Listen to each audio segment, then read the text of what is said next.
Okay, so now with the client attraction made simple framework, what we're going to be moving on is from the define stage.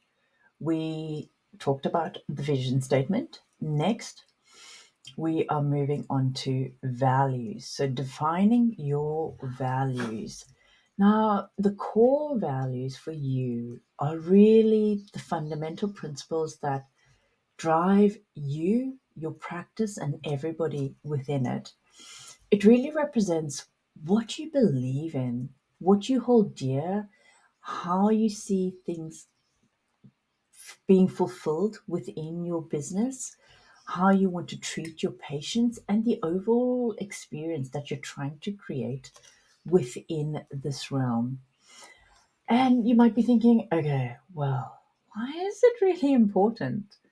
Um, and again, this example that I had came up for a client recently where they were not clear with their vision or their values. They knew what their values were, but they hadn't conveyed that to their staff members. And what started happening over time was that they started to see staff members that were not happy, staff that were feeling that things were not going the way that they saw that they should thought it should be going.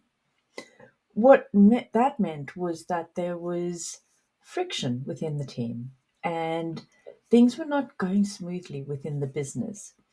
And we really had to sit down and evaluate what her values were and be able to convey both the vision and the values to her team, which meant that some aligned with that and some didn't, but gave them the opportunity to choose.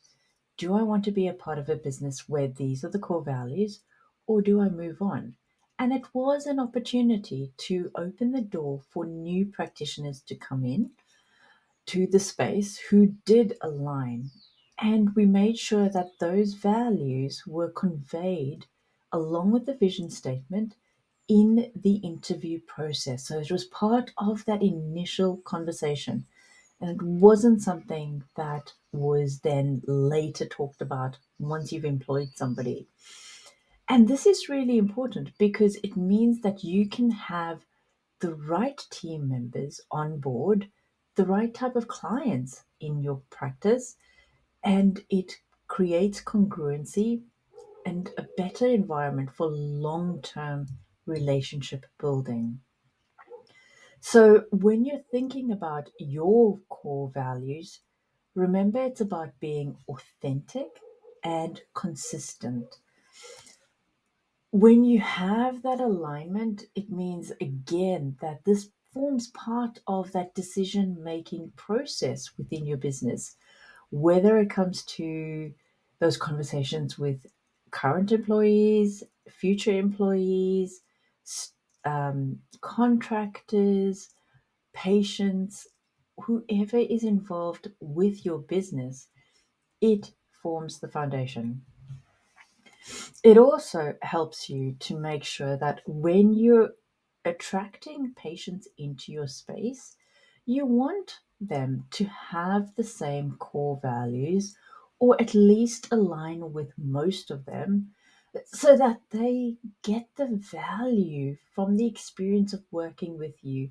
They get the results and them getting those results, feeling connected to you helps to build a stronger, longer term relationship. Also, opportunity for more referrals from that as well. So, when it comes to defining or identifying your values, start reflecting on your personal values. What do you stand for as a healthcare professional, as somebody within this wellness space? What are your guiding principles in life? And then consider your ideal patient. What values do you want to resonate with within that audience that you're trying to attract into your practice? Think about the culture that you're trying to create. I gave you that example of a practice where things were not aligned and it did affect the culture. What is it that you're trying to create from an environment perspective?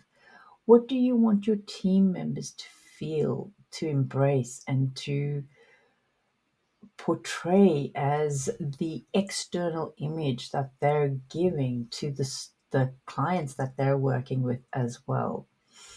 So it's really important to start considering and reflecting on all of that.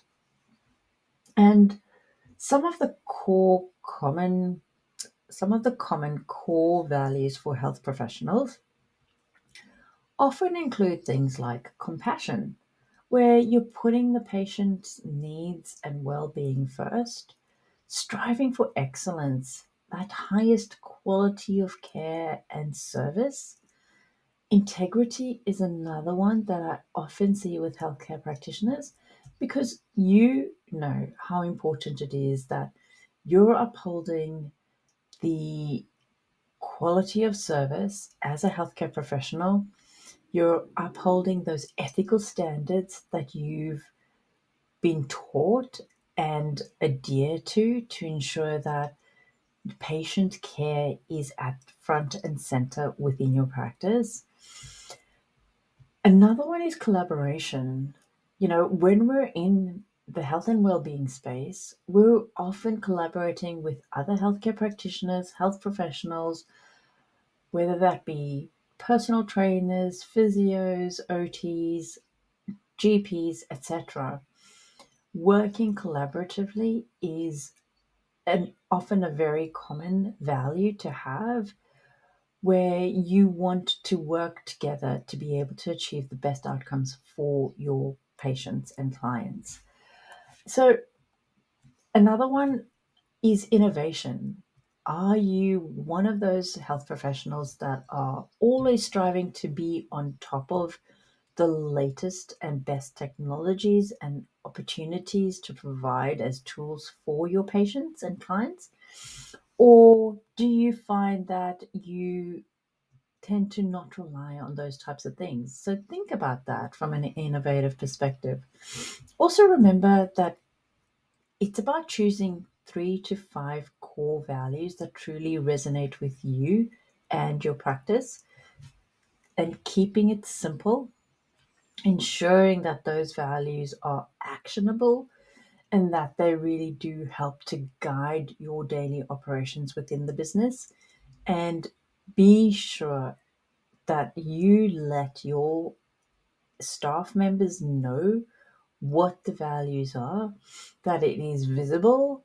I've seen them beautifully printed in a frame and put on a wall that everybody walks by within the practice, so that you're constantly reminded. And it's not about always having it just in writing, but values and your vision are important to live and breathe it, because that's where the real change comes from, and the ability to connect and build those relationships long term and make the impact that you're wanting to within your industry. So, next it's your turn. Head to the worksheet and start working through all of that. And I look forward to seeing what you come up with.